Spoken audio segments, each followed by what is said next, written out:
Have you ever gotten into a fight with your significant other's parents? Yes. Yesterday, I knocked out her dad. It all started when I broke up with my girlfriend on a Monday. I tried to be a good guy and stay friends with her after the breakup. She's 28, and she kept insisting that I was her last chance at dating. She was devastated and told me she needs a couple weeks alone so she could find closure. Fast forward to Friday, and she shows up at my place looking all serious. I'm going to let you go, but I want you to know I'm pregnant. I was shocked. I didn't know what to say. She tells me she's going to the ER tonight and that it's a tubal pregnancy, which will likely require surgery. She asked if I'd come with her to support her emotionally. I felt obligated to be there. I told her I'd meet her there. I just needed some time alone to process everything. She kissed me on the cheek. "Thanks for being a great friend," she said as she left my house. I was praying that this wasn't real. I hoped this was just some sick joke she was playing as revenge for breaking up with her. When I arrived, I told her I'd leave when she went to bed. As those words left my mouth, she absolutely lost it. She started crying, saying she might hurt herself if I left. That freaked me out, so I stayed. At one point, she took my hand, placed it on her belly, and said, "Say goodbye to mommy and daddy." I wanted to throw up as those words left her mouth,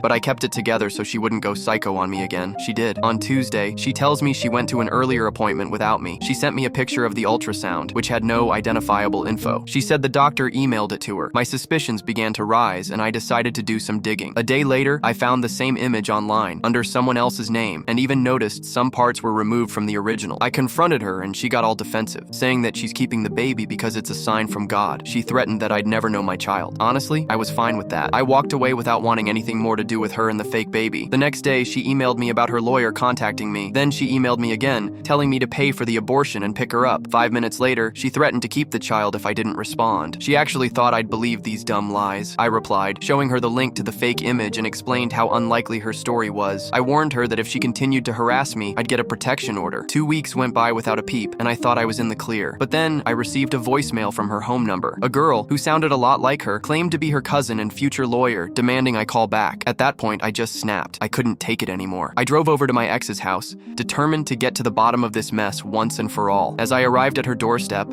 her dad opened the door. He looked surprised to see me, but I didn't waste any time. I confronted him about the whole situation, my voice shaking with anger and frustration. We used to be close, so I thought he'd resonate with my story and help my ex get the help she needs. How wrong I was. He defended his daughter's actions, pinning everything on me for being a terrible boyfriend. We went back and forth, arguments escalating, and I could feel my blood boiling. I couldn't believe what I was hearing. Something inside me just snapped. In a flash, my hands were balled into fists, and I swung at him with all my pent-up frustration. I could see the shock in his eyes as my punch connected, and he stumbled backward, falling on his back. I stood there, panting, looking down at him. I knew I'd crossed a line, but I couldn't help but feel a twisted sense of satisfaction at finally letting out all of my anger. I no longer felt the need to confront my ex. I got in my car and drove back home. Am I in the wrong for what I did?